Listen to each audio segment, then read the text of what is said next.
إن الحمد لله نحمده ونستعينه ونستغفره ونعوذ بالله من شرور أنفسنا ومن سيئات أعمالنا من يهده الله فلا مضل له ومن يضلل فلا هادي له وأشهد أن لا إله إلا الله وحده لا شريك له وأشهد أن محمدا عبده ورسوله أما بعد فإن خير الحديث كتاب الله وخير الهدي هدي محمد صلى الله عليه وسلم وشر الأمور محدثاتها وكل محدثة بدعة وكل بدعة ضلالة وكل ضلالة في النار. رب اشرح لي صدري. أعوذ بالله السميع العليم من الشيطان الرجيم. أولم يروا أنا جعلنا حرما آمنا ويتخطف الناس من حولهم أفبالباطل يؤمنون وبنعمة الله يكفرون. اللہ رب العزت کے ہم لوگوں پر بے شمار انعامات اور اس کی بے شمار نعمتیں ہیں، اور اس کی نعمتوں کا اندازہ کرنا کسی انسان کے بس میں ہی نہیں ہے. اللہ رب العزت نے قرآن کریم میں ارشاد فرمایا ہے وَإِن تَعُدُّوا نِعْمَةَ اللَّهِ لَا تُحْصُوهَا، کہ اگر تم اللہ کی نعمتوں کو گننا بھی چاہو تو گن نہیں سکتے. اس قدر اس ذات کی نعمتیں ہیں، اور ان نعمتوں میں سے بہت ساری نعمتیں ایسے ہیں کہ جو ہماری نظر میں نعمت لگتی ہی نہیں، وہ ہمیں نعمت لگتی ہی نہیں، حالانکہ وہ بہت بڑی بڑی نعمتیں ہیں. پچھلے ایک درس میں یہ بات آئی تھی کہ نبی صلی اللہ علیہ وسلم نے ارشاد فرمایا نعمتان مغبون فیہما کثیر من الناس، دو نعمتیں ایسی ہیں کہ جن کے بارے میں لوگ بڑے ہی فریب میں مبتلا ہیں، ان دونوں نعمتوں کو نعمت سمجھتے ہی نہیں. اور وہ دونوں نعمتیں کیا ہیں؟ الصحہ والفراغ، ایک ہے صحت اور دوسری فراغت یا فرصت. ان دونوں نعمتوں کا آپ اندازہ کر لیں کہ ہم نے کبھی سوچا بھی نہیں. اگر صحت کی قیمت معلوم کرنی ہو تو بیمار سے پوچھیں، جو ہسپتال میں پڑا ہے، کھا نہیں سکتا، پی نہیں سکتا، نماز نہیں پڑھ سکتا، اٹھ نہیں سکتا، چل نہیں سکتا، باتھ روم تک نہیں جا سکتا. صحت کی قدر پوچھنی ہے تو اس سے پوچھو. اور اگر کسی کو فراغت کی قدر پوچھنی ہے تو وہ اس آدمی سے پوچھے جو بیچارہ اپنے پیٹ کے لیے روٹی کمانے کی خاطر 18-20 گھنٹے کام کرتا ہے. سخت گرمی میں، سخت سردی میں، شہروں سے باہر جنگلات میں کوئی رونق نہیں، کوئی انسانوں کے جھمکٹے نہیں، لیکن وہ مزدوری کر رہا ہے. اگر فرصت کا انعام، فرصت کی نعمت، اس کی قدر کا پتہ کرنا ہو تو ایسے آدمی سے پوچھیں. ایسی ہی ایک بہت بڑی نعمت ہے جس کا نام ہے امن، امن و امان، امن و سلامتی. اس نعمت کے بارے میں بھی ہم کچھ نہیں جانتے، ہمیں کچھ معلوم نہیں کہ یہ کیا ہے. ہمیں معلوم ہے کہ ہم یہاں رہ رہے ہیں سعودی عرب کے اندر. اللہ رب العزت نے امن و امان کی نعمت انتہائی فراواں حالت میں نازل فرما رکھی ہے. ہمیں کوئی پرواہ نہیں باہر کیا ہو رہا ہے، کیا نہیں ہو رہا. اور امن اصلاً قیمتی کتنی چیز ہے ہمیں اس کا بھی احساس نہیں ہوتا. اگر اس امن کی قیمت کا اندازہ کرنا ہو تو آج دیکھیں مصر میں کیا ہو رہا ہے، اور مصر سے پہلے تیونس میں کیا ہوتا رہا، اور اب بھی ہو رہا ہے. اور تیونس اور مصر یہ کوئی انوکھے ملک نہیں ہے کہ وہاں یہ ہوا. امن کو تہ و بالا کرنے والوں نے دنیا کا شاید ہی کوئی ملک چھوڑا ہو جس کے امن کو تہ و بالا نہیں کیا. کچھ عرصہ پہلے، کل تک پاکستان میں کیا ہوتا آ رہا ہے آپ سے پوشیدہ نہیں. ہندوستان میں، ایران میں، عراق میں، افغانستان میں، دنیا کے کونے کونے میں بد امنی پھیلانے والوں نے اپنی تمام تر قوتیں جمع کر رکھی ہیں، بد امنی پھیلا رہی ہے.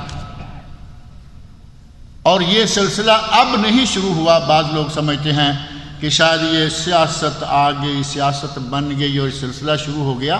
یہ بہت پہلے سے آ رہا ہے۔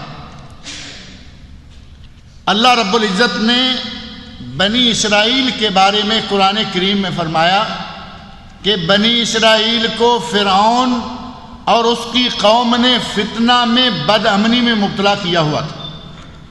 اب اندازہ کریے کب کی بات ہے، موسیٰ علیہ السلام کے زمانے کی۔ بد امنی اور فتنہ، اور وہ بنی اسرائیل کو اس انداز سے سزا دیا کرتے تھے کہ ان کے لڑکوں کو قتل کروا دیتے اور لڑکیوں کو زندہ رہنے دیتے۔ ایک انسان کو قتل کرنے کے لیے اس انسان نے کتنی جانیں قتل کی۔ حضرت موسیٰ علیہ السلام کو قتل کرنے کا ارادہ ہے، لڑکوں کو قتل کروانا شروع کر دیا، سینکڑوں ہزاروں پتہ نہیں کتنے لڑکے قتل کروائے، اور جسے قتل کروانا تھا وہ اسی سال پیدا ہوا جس سال یہ بچوں کو قتل کروا رہا ہے، اور وہ اسی کے گھر میں پرورش پاتا رہا، اس کی گود میں پلتا رہا۔ جسے اللہ رکھے اسے کون چکھے؟ اس نے موسیٰ علیہ السلام کو قتل کروانے کے لیے ہزاروں جانیں قتل کروائیں، اور موسیٰ اس کے گھر میں پرورش پاتے رہے۔ اللہ رب العزت نے وہ انتظام کیا کہ دوسری جگہوں پہ تو امن ملے گا نہیں ملے گا، اس ظالم کے گھر میں میرے نبی کو امن ملے گا، اور ملا۔ پرورش تربیت پا رہے ہیں فرعون کے گھر میں، اور دودھ پلا رہی ہے اپنی سگی ماں، اور کسی کو کوئی پتہ نہیں چل رہا۔ اللہ جب انتظام کرنا چاہے تو کوئی مشکل نہیں ہوتی۔ بنی اسرائیل پر اللہ رب العزت نے اپنی نعمتوں کا احسان جتایا، کہا کہ تمہیں تو وہ عذاب میں مبتلا کیے ہوئے تھا، یسومونکم سوء العذاب، بدترین عذاب میں تمہیں اس نے رکھا ہوا تھا۔ اور اسی امن کا اللہ رب العزت نے احسان جتلایا اہل مکہ پر، مکہ والوں پر اللہ نے احسان جتلایا۔ 30واں سپارہ سورۃ القریش، اللہ رب العزت نے اہل مکہ قریش سے مخاطب ہو کر فرمایا لإیلاف قریش ایلافہم رحلۃ الشتاء والصیف فلیعبدوا رب ھذا البیت الذی اطعمہم من جوع وآمنہم من خوف۔ قریش کو چاہیے کہ اس گھر کے رب، بیت اللہ شریف کے رب، رب کعبہ کی عبادت کیا کریں۔ کیوں؟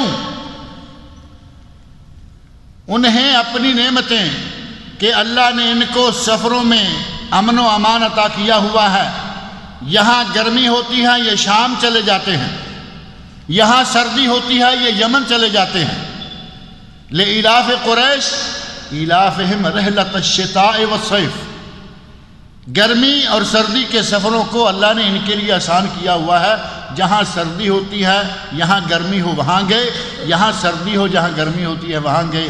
اچھے طریقے سے تجارت بھی کرتے ہیں اور فضا مقامات پر بھی رہتے ہیں، کیونکہ اللہ نے ان کے راستوں کو پرامن بنا رکھا ہے۔ اہل مکہ اگر یمن کی طرف جا رہے ہیں، راستے میں کسی نے روک لیا، یہ کہیں کہ ہم حرم کے رہنے والے ہیں، راستے صاف ہو گئے۔ یہ شام جا رہے ہیں، اگر راستے میں کسی نے روکا، ڈاکو نے پکڑنا چاہا، انہوں نے کہا کہ ہم مکہ سے آئے ہیں، ہم اہل حرم ہیں، ہم حرم کے متولی ہیں، کوئی ڈاکو، کوئی چور، کوئی ظالم۔ آپ اندازہ کریں کہ چور کو کیا یہ سید ہے یا کون ہے؟ ڈاکو کو، چور کو اس سے کیا غرض کہ یہ گھر کس کا ہے؟ آپ کو معلوم ہے کہ لوگ مسجدوں سے گھڑیاں اتار کے لے جاتے ہیں، مسجدوں کی ٹوٹیاں اکھاڑ کر لے جاتے ہیں، مسجدوں میں سے، مزاروں سے ہمارا طبقہ ایک کتنا خوف زدہ رہتا ہے قبر کے نیچے دفن کیے ہوئے لوگوں سے کہ یہ ٹانگیں توڑ دیتے ہیں، یہ وہ کر دیتے ہیں، مزاروں سے پیسے چرا کے لے جاتے ہیں۔ اللہ رب العزت نے اپنے گھر کو، اپنے گھر کی خدمت کرنے والوں کو اس حد تک امن عطا فرمایا کہ چور ڈاکو بھی جب یہ سنتا ہے کہ یہ حرم کا رہنے والا ہے، یہ حرمی ہے یا مکی ہے، یہ لفظ آنا چور اور ڈاکو ختم، کہا کہ جاؤ تمہارا راستہ صاف۔ اللہ نے انہیں اس نعمت کا بھی احسان جتلایا، فرمایا فَلْيَعْبُدُوا رَبَّ هَذَا الْبَيْتِ، اے مکہ والو، اے قریشیو، اس گھر کے رب کی عبادت کرو، الذی اطعمہم من جوع، جس نے ان مکہ والوں کو بھوک میں کھانا دیا۔ بھوک میں کھانا، لوگ بھوکے مر رہے ہیں، کھانے کے لیے کچھ نہیں ہے۔ ان کے گھر میں اللہ رب العزت دنیا جہان سے نبی صلی اللہ علیہ وسلم کی پیدائش کے بعد اور بعثت کے بعد دنیا کے کسی کونے میں پھل لگے پکے، ملک والے کھائیں نہ کھائیں، مکہ والوں کو ملے گا۔ اللہ نے ایسا زبردست انتظام فرمایا، اور یہ انتظام کس وجہ سے ہوا وہ تاریخ آپ کے سامنے ہے۔ حضرت ابراہیم خلیل علیہ السلام نے اپنے بیٹے اور بیوی حضرت اسماعیل اور ہاجرہ کو یہاں ٹھہرایا اور دعا مانگی۔ جب کعبہ شریف تعمیر کیا، دعا مانگی، وارزق اہلہ من الثمرات، 4-5 دعائیں کی حضرت ابراہیم علیہ السلام نے، ساری کی ساری دعائیں اللہ نے قبول فرمائی۔ وَابْعَثْ فِيهِمْ رَسُولًا مِّنْهُمْ رَسُولًا مِّنْ أَنفُسِهِمْ، اے اللہ ان مکہ والوں میں ان کے لیے ان میں سے ایک رسول بھیج۔ اللہ نے محمد رسول اللہ صلی اللہ علیہ وسلم کو مبعوث فرمایا اے اللہ ان کو امن عطا فرما۔ اللہ نے امن دیا۔ وارزق اہلہ من الثمرات، ان لوگوں کو، مکہ والوں کو، کعبہ کے ارد گرد رہنے والوں کو پھلوں کا رزق عطا فرما۔ اللہ نے رزق عطا فرمایا۔ وَاجْعَلْ أَفْئِدَةَ النَّاسِ تَهْوِي إِلَيْهِ، اے اللہ لوگوں کے دلوں کو ایسا کر دے کہ وہ اس کعبہ کی طرف لپکتے رہیں، ان دلوں میں جذبات، ان دلوں میں تمنائیں، ان دلوں میں خواہشات اٹھتی رہیں۔ آپ دیکھتے ہیں مسلمان کبھی کعبہ جانے سے نہیں تھکتا، کتنی مشقتیں ہیں، کچھ بھی ہیں، کعبہ جانے کے لیے ہر کسی کا دل اٹکیلیاں لیتا رہتا ہے کہ اے اللہ مجھے موقع دے، اے اللہ مجھے موقع دے۔ جو قریب ہیں وہ جاتے ہی رہتے ہیں۔ اور کتنے لوگوں کی آپ نے یہ بات سنی ہوگی کہ پاکستان سے، انڈیا سے، دور دراز ملکوں سے لوگ پیدل چل کر مکہ مکرمہ تک آئے، پیدل سفر کر کے مکہ پہنچے۔ اللہ نے پوری دنیا کے انسانوں کے دلوں میں اور خاص طور پر مسلمانوں کے دلوں میں مکہ کی طرف ایک لو لگا رکھی ہے کہ چلو مکہ، اے اللہ مجھے پہنچا مکہ۔ اور کچھ لوگ ہیں وہ ایک جملہ استعمال کرتے ہیں، ان لوگوں کو ہوش سے کام لینا چاہیے۔ کہتے ہیں کہ ہمیں ابھی بلاوا نہیں آیا، ہمیں ابھی بلاوا نہیں آیا۔ کچھ کہیں گے کہ بلاوا آئے گا تو جائیں گے۔ اور یہ لوگ مکے والے، یہ لوگ کعبہ کے رب کا بلاوا نہیں کہتے۔ آپ جانتے ہیں کہ ایک بلاوا کہاں سے مانتے ہیں؟ یہ کہتے ہیں ہمیں ابھی مدینے والے کا بلاوا نہیں آیا۔ مدینے والا بلاوے نہیں دیتا، بلاوا کون دیتا ہے؟ اللہ۔ اور اگر توفیق دیتا ہے تو صرف اللہ۔ یہ جملہ ہمارے پاک و ہند کے لوگوں میں عام ہے، ہمیں ابھی بلاوا، اگر دل میں نیت ہے اللہ کی طرف سے جائز، لیکن ہم